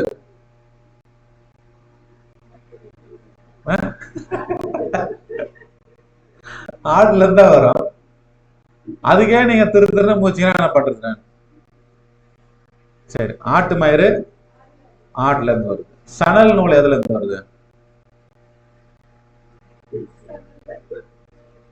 சணல் அப்படியே வருமா செடி? அது ஒரு தாவரம். சரியா? ஓகேவா? சரி, இப்ப ஆடுன்றது ஒரு மிருகம், மாம்சம்னு வச்சுக்கலாம். சணல்ன்றது ஒரு தாவரம், மிருகம், தாவரம். இது மாம்சம், இது ஆவி. அப்படி எடுத்துக்கலாமா? எடுத்துக்கலாமா? அப்ப மாம்சமும் ஆவியும் என்ன ஆகக்கூடாது? ஒன்னா ஆகக்கூடாது. அதுதான் இந்த வசனம் சொல்ல வருது இல்லையா? படிக்கலாம். மார்க் 7ஆம் அதிகாரம் 13ஆம் வசனம்.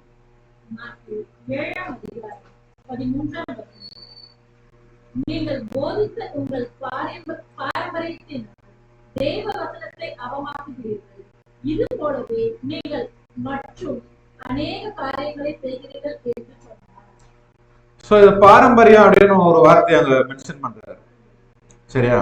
இப்போ இதை எப்படி புரிஞ்சுக்கலாம்னா, பிராக்டிக்கலா இப்போ நம்ம ட்ரூத்துக்குள்ள வந்தாச்சு, பேப்டிசம் எடுத்தாச்சு, சத்தியத்துல நம்ம வாழ்ந்துட்டு இருக்கிறோம்.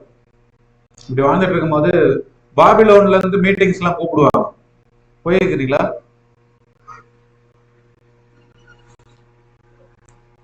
சரி, ஒரு பர்த்டே ஃபங்க்ஷன் போனது இல்லையா?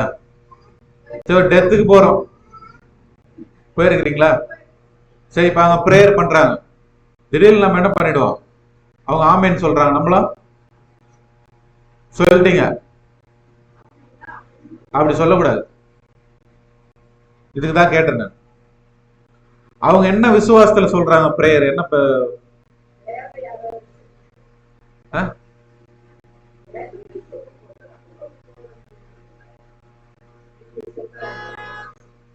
நீங்க போய் சொல்லல.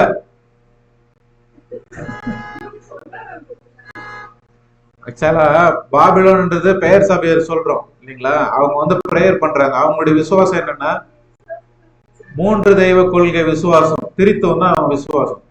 நம்ம அங்க போயிட்டு அவங்க பிரேயருக்கு ஆமேன்னு சொல்லிட்டோம்னா இதுதான் ஆட்டு மேல கம்பளி ட்ரெஸ்ஸும் போடுறது. புரியுதா?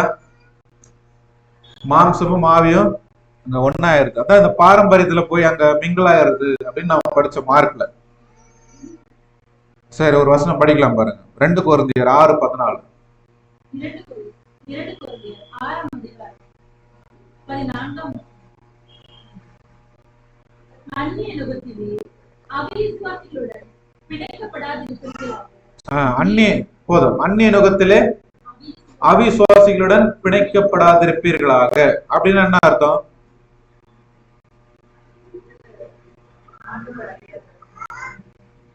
ஆண்டவரை அறியாதவங்கள. சரி, இந்த வசனம் நம்ம எதுக்கு நம்ம சொல்லுவோம் அந்நிய நுகத்துல நீங்க பிணைக்காதீங்க அப்படின்ட்டு?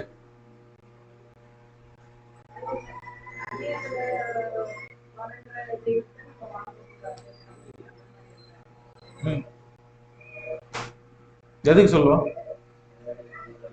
பிரதர் சொல்லிட்டாரு பாருங்க, மேரேஜில் என்ன பண்ணிடக்கூடாது, அந்நிய நுகத்துல போய் பிணைக்க கூடாது. இப்போ சத்தியத்துல பொண்ணே கிடைக்கல, என்ன பண்ணலாம்? மாப்பிள்ளையே கிடைக்கல,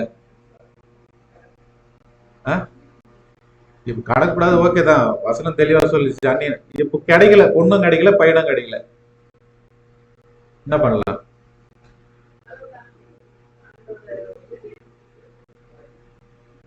எவ்வளவு நாளைக்கு, எத்தனை வருஷம்? நான் எனக்கு ட்ரூத்ல இப்போ மேரேஜ் வயசாகி இப்போ 6 வருஷம் கிட்ட ஆயிடுச்சு. நான் இன்னும் எவ்வளவு நேரம் வெயிட் பண்ணணும் சொல்லுங்க?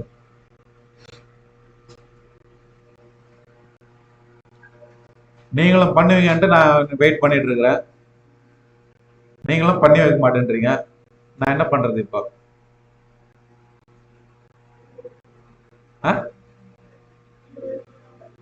என் விருப்பம் இப்ப பாபிலோன்ல தான் பொண்ணு கொடுக்குறேன்றாங்க. என்ன பண்ணலாம்? பாபிலோன்ல ஒரு நல்ல வரன் வருது.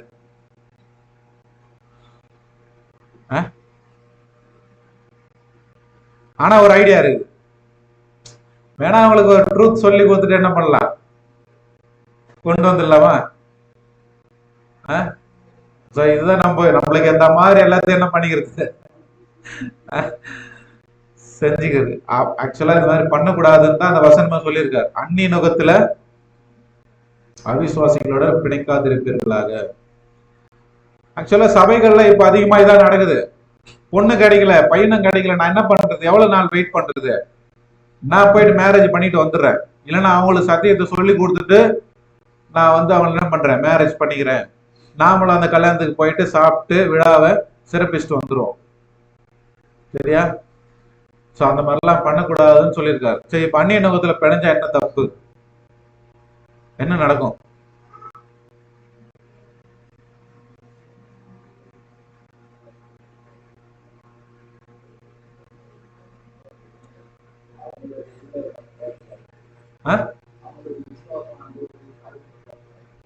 உனக்கு வாய்ப்பு இருக்குன்னு நினைக்கிறேன்.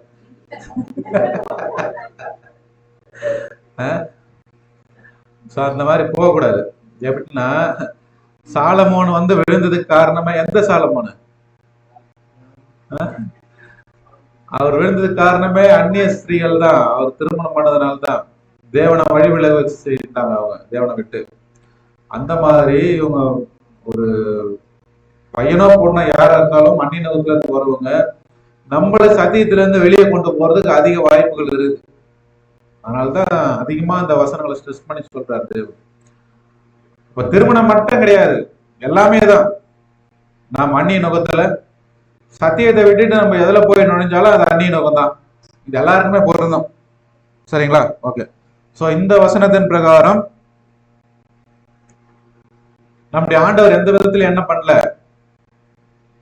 அவர் அந்நிய நுகத்தெல்லாம் அவரு பிணைக்கப்படல. தேவனுடைய திட்டத்தை நிறைவேற்றத்துல அவர் தெளிவா இருந்தார். அவர் கரெக்டா செஞ்சு முடிச்சுட்டு போயிட்டார். சரிங்களா? எந்த விதத்துல ஒரு மாம்சமோ ஆவியோ அவர் கலந்தெல்லாம் என்ன பண்ணல, அவர் செயல்படல. தேவனுடைய நீதி அவர் செயல்படுத்திட்டு போனார். சரியா? அப்ப இந்த ஒரு வசனத்தை அவர் கடைபிடிச்சிட்டார். சரி, கடைசியா ஒரு கட்டளை நம்ம பார்த்து பிடிக்கலாம். கடைசி கட்டளை என்னன்னு பார்க்கும்போது உபாகமம் 20ஆம் அதிகாரம் 19ஆம் வசனம். 20ஆம் அதிகாரம் 19ஆம் வசனம். நீ ஒரு பட்டணத்தின் மேல் யுத்தம் பண்ணி அதை பிடிக்க அநேக நாள் அதை முற்றுகை போட்டிருக்கும் போது நீ கோடாரை ஓங்கி அதில் மரங்களை வெட்டி சேதம் பண்ணாயாக. அவைகளின் கனியை நீ புசிக்கலாமே.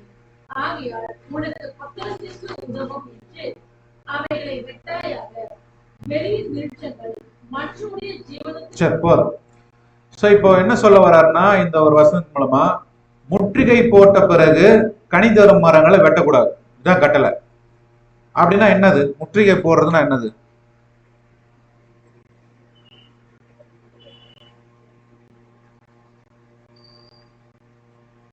முற்றுகை போடுறதுன்னா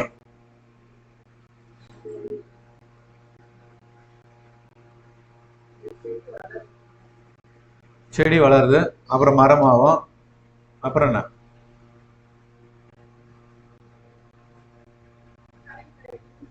பூ பூக்கும், அப்புறம் கனி கொடுக்கும், அப்புறம் அதை வெட்டக்கூடாது. அதான் இப்ப படிச்சோம், கனி தரும் மரங்களை வெட்டக்கூடாதுன்னு. முற்றுகை போடுறதுன்னா என்ன?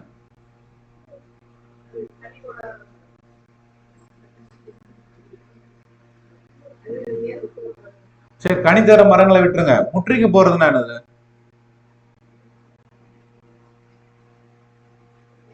முற்றுகை போறது தெரியாதா? சரி, இப்போ ஒரு நாடு இன்னொரு நாட்டை போய் பிடிக்க போகுது, முதல்ல என்ன பண்ணிடுவாங்க? முற்றுகை போடுவாங்க. புரியுதுங்களா? உள்ள இருந்து எதுவும் வெளியே வரக்கூடாது, வெளியே இருக்கிறதும் உள்ள போகக்கூடாது. ஸோ அந்த மாதிரி டைம்ல நீங்க கனி தரும் மரங்களை நீங்க வெட்டாதீங்க அப்படின்னு சொல்றாரு. புரியுதா? அதாவது ஏன்னா இப்ப முற்றுகை போட்டவங்க கிட்ட எல்லாமே இருக்கும், செழிப்பா இருப்பாங்க, இவங்க காய் கனி எல்லாமே இருக்கும், சாப்பிடுறதுக்கு எல்லாமே. உள்ள இருக்கிறவங்களுக்கு எதுவுமே கிடைக்காது. அப்படி இருக்கும் பட்சத்துல நீங்க கனி தரும் மரங்களை வெட்டாதீங்கன்னு சொல்றாரு. இது எப்படிதான் புரிஞ்சுக்கிறது நம்ம?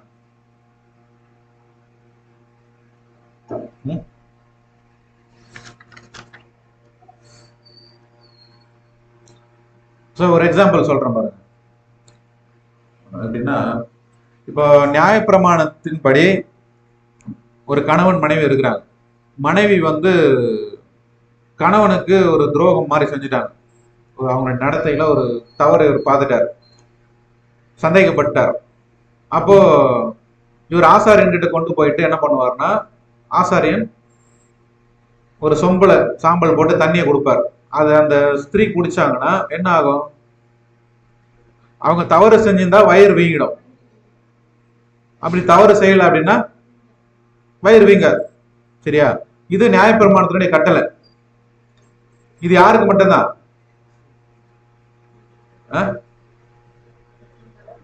ஸ்திரீகளுக்கு மட்டும்தான். இப்ப என்ன கேள்வினா, ஏன் புருஷர்கள் தவறு செய்ய மாட்டாங்களா? செய்வாங்கல்ல.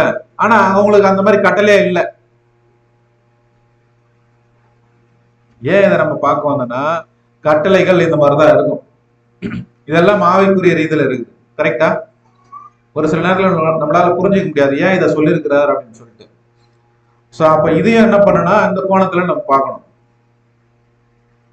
எப்படின்னா, ஸ்பிரிச்சுவலா நம்முடைய ஆண்டவர் முற்றுகை போட்டாரா இல்லையா? வந்து முற்றுகை போட்டார். அவர் கனி தரும் மரங்களை வெட்டினாரா? இதான் இதுல நான் கண்டுபிடிக்கிறேன். படிக்கலாம் வசனம். மத்தேயு 21ஆம் அதிகாரம் 43ஆம் வசனம்.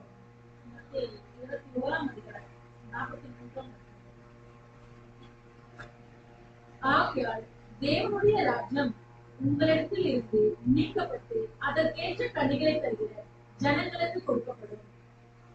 பாத்தீங்களா?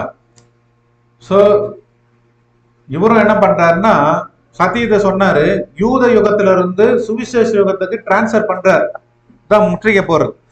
ஸோ அப்படி போடும் போது நிறைய கனி தரும் மரங்கள்லாம் இருந்தது. ஒருத்தர் ரெண்டு பேர் வந்தாங்க, அந்த மரங்களை இவர் என்ன பண்ணலன்னா வெட்டல, பாதுகாத்தாரு. புரியுதா? பாயிண்ட் புரிஞ்சிச்சா? அப்ப கனி தரும் மரமா யார் யாரெல்லாம் வந்தாங்க? ஒரு சிலர் நீங்களே சொல்லுங்க பார்க்கலாம். சுவிசேஷ யுகத்துல கனி தரும் மரங்களா ஒரு சிலர் வந்தாங்க.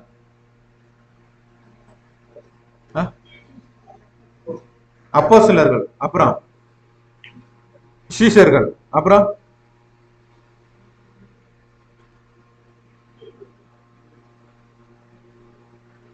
நிறைய பேர் இருக்கிறாங்க. நம்ம ஒரு சிலர் மட்டும் நம்ம கவனிக்கலாம். நாத்தானியல், ஏன்னா இவங்க மரத்தோட சம்பந்தப்பட்டவங்க. நாத்தான் எங்க பாக்குறாரு? மரத்துக்கு கீழே தான் பாக்குறாரு. படிக்கலாம், யோவான் 1:48. யோவான் 1:48. அதற்கு நாத்தானியேல், நீர் என்னை எப்படி அறிவீர் என்றான். ஆண்டவர் அவனை நோக்கி, பிலிப்பு உன்னை அழைக்கிறதற்கு முன்னே நீ அத்திமரத்தில் கீழிருக்கும் போது உன்னை கண்டேன் என்றார். பாத்தீங்களா? அதே மாதிரி சகையு எங்க தான் பாக்குறாரு? மரத்து மேல தான் பாக்குறாரு இல்லையா? சோ அப்ப பார்க்கும்போது அவரு சொல்லக்கூடிய ஸ்டேட்மெண்ட், சகையவே நீ வா, உங்க வீட்டுக்கு தான் நான் வரப்போறேன் அப்படின்னு சொல்லும் போது என்ன சொன்னாரு சகையு? நான் அநியாயமா யாருக்கிட்ட வாங்கிட்டு இருந்தா நான் என்ன பண்றேன், நாளை தனியா திரும்பி தரேன்னு சொன்னாரு. அதான் சகையோட ஸ்டேட்மெண்ட். நியாயப்பிரமாணத்தின்படி 2 தனியா கொடுக்கணும், ஆனா இவர் என்ன பண்ணிட்டாருன்னா டபுளா கொடுக்குறேன்னு சொல்லிட்டாரு. சோ இது கனிதரும் ஒரு குணாலட்சணத்தை வெளிப்படுத்தக்கூடிய ஒரு காரியம் இல்லையா? அதே மாதிரி நிக்கதேமு எப்படி மரத்துக்கு ஒப்பிட்டு பேசலாம்? ஏன்னா மரத்துக்கு சம்பந்தப்பட்டிருக்காரா?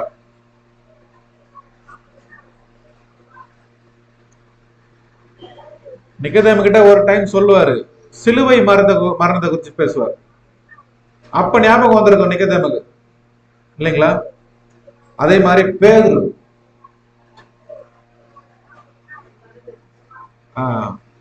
பேதுரு மறுதளிக்கக்கூடிய, சாரி அதை நம்ம படிச்சிருப்போம் இல்லையா? ஒரு மெமோரியல் டைம்ல நம்ம அந்த வசனங்களை கண்டிப்பா படிச்சுட்டு தான் போவோம். அப்ப இயேசு கிறிஸ்து அரெஸ்ட் பண்ணி கூப்பிட்டு போவாங்க. இவர் அவனை நான் அறியேன் அப்படிங்கும்போது இயேசு திரும்பி பார்ப்பாரு, அந்த சீன். சோ இப்ப இதை தெரிஞ்சு அவர் என்ன பண்றாரு, மனம் கசந்து போய் அழுவார் பேதுரு இல்லையா? படிக்கலாம், லூக்கா 22:61 படிக்கலாம்.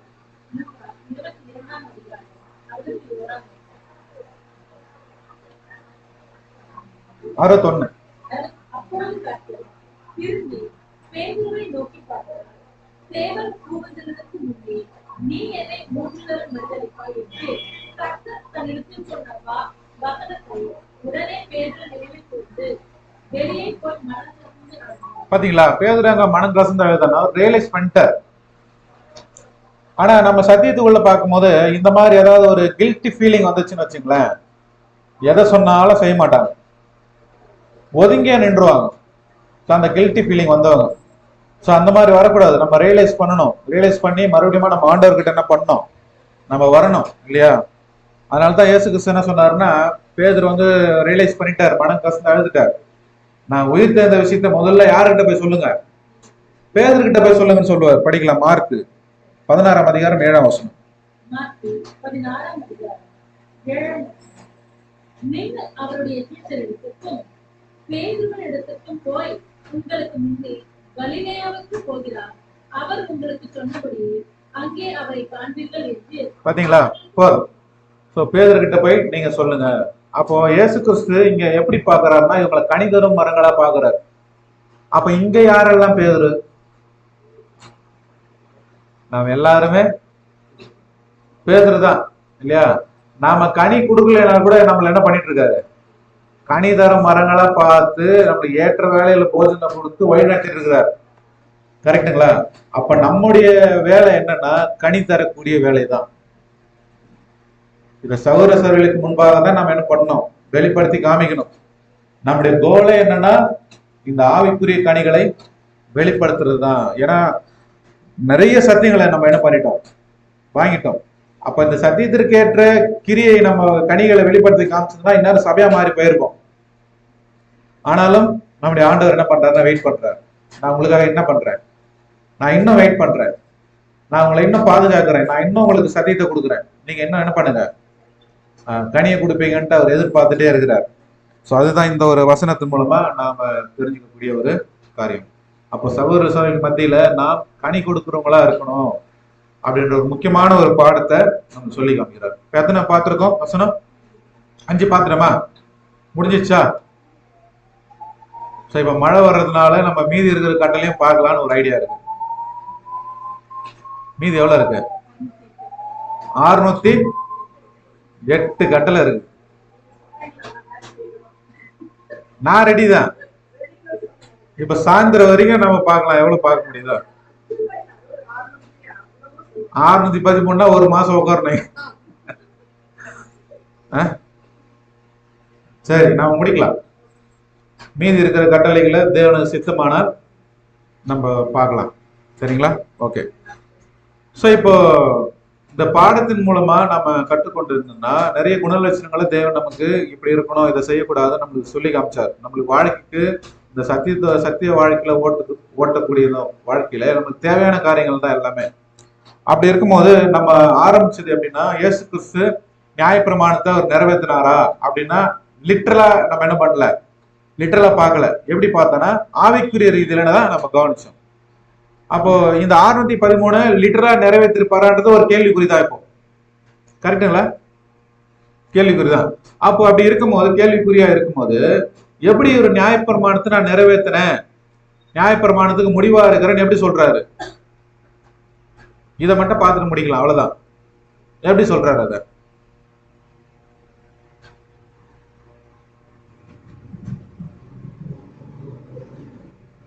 எப்படின்னா அவர் ஸ்பிரிச்சுவலா தான் எல்லாத்தையும் நிறைவேற்றிருக்கிறார். அப்ப நியாயப்பிரமாணத்துல என்ன இருக்குதுன்னா நீதி, அன்புங்கிற ஒரு காரியம் இருக்குது இல்லையா? படிக்கலாம். மத்தேயு 23:23 படிங்க.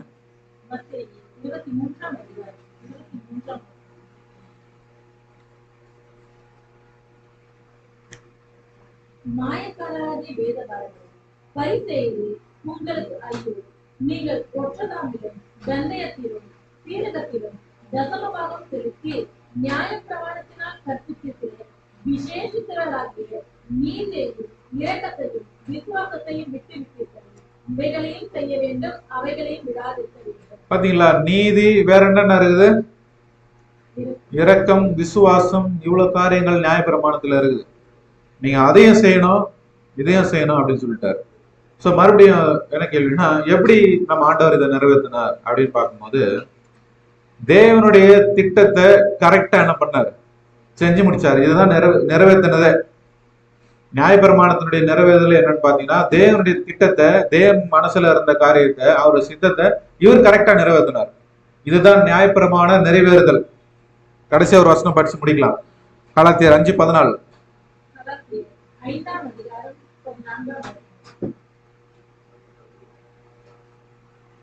உன்னிடத்தில் நீ அன்பு கூறுவது போல பிறரிடத்திலும் அன்பு கூறுவாயாக என்கிற இந்த ஒரே வார்த்தையிலே நியாயப்பிரமாணம் முழுவதும் நிறைவேறும். பாத்தீங்களா? இந்த ஒரே வார்த்தையில நியாயப்பிரமாணம் முழுவதும் என்ன ஆயிடுமா? நிறைவேறிடும். இது அவரு நம்முடைய ஆண்டவர் செஞ்சு காமிச்சார் இல்லையா? அவர் நிறைவேற்றிறாரு. மத்தேயு 22ஆம் அதிகாரம் 35ல இருந்து படிங்க, 40 வரைக்கும். மத்தேயு 22ஆம் அதிகாரம் 35ஆம் வசனம். அவர்களை நியாயசாஸ்திரி ஒருவன் அவரை சோதிக்கும்படி, போதகரே, நியாயப்பிரமாணத்திலே எந்த கற்பனை பிரதானமானது என்று கேட்டான். ஆண்டவர் அவனை நோக்கி, உன் தேவனாகிய கர்த்தருக்கு உன் முழு இருதயத்தோடும் உன் முழு ஆத்மாவோடும் உன் முழு மனதோடும் அன்பு கூறுவாயாக. இது முதலாம் பிரதான கற்பனை. இதற்கு ஒப்பாயிருக்கிற இரண்டாம் கற்பனை என்னவென்றால், முன்னிடத்தில் நீ அன்பு கூறுவது போல பிறரிடத்திலும் அன்பு கூறுவாயாக என்பது. இவ்விரண்டு கற்பனைகளிலும் நியாயப்பிரமாணம் முழுவதும் தீர்க்கதரிசனங்களும் அடங்கி இருக்கிறது என்றார். பாத்தீங்களா? இப்ப இந்த 2 கற்பனைகள்ல ஒட்டுமொத்த நியாயப்பிரமாணமும் அடங்கியிருக்கு. இதை நம்முடைய ஆண்டவர் பரிபூர்ணமா நிறைவேற்றினார். எப்படின்னு பார்க்கும்போது, உன் முழு இருதயத்தோடும் உன் முழு சிந்தையோடும் உன் முழு ஆத்மாவோடும். அப்படின்னா நாம எப்படி ஒப்பு கொடுக்கணும்? நம்முடைய முழு இருதயத்தை கொடுக்கணும். அதுதான் கேட்கிறாரு. அப்ப இன்னைக்கு முழு இருதயத்தோட நம்முடைய வாழ்க்கை, அர்ப்பணிப்பு வாழ்க்கை எப்படி இருக்கிறது தான் இப்ப கேள்வியே. அவர் கேட்கறது என்னன்னா, முழுசா கொடுங்க. எதை கொடுத்தாலும் உங்களுடைய இருதயத்தை முழுசா அர்ப்பணிங்க. அதுதான் நம்ம கிட்ட எதிர்பார்க்கிறாரு. அப்ப இந்த ஒரு நியாயப்பிரமாணம்ங்கிறது பாத்தீங்கன்னா, நாம் மரிக்கும் வரை நம்முடைய வாழ்க்கையில் செயல்பட்டுட்டே தான் இருக்கும். அப்ப இது நம்ம நிறைவேற்றுறவங்களா இருக்கிறோம். அப்போ ஒட்டுமொத்த நியாயப்பிரமாணமும் இந்த 2 கட்டளைகள் மூலமா நிறைவேறிடும். இதை செஞ்சாலே நம்மளும் நியாயப்பிரமாணத்தை என்ன பண்றோம்? நிறைவேற்றுறோம். சரி, அப்படி நிறைவேற்ற தேவன் தாமே கிருபை செய்வராக. ஆமென்.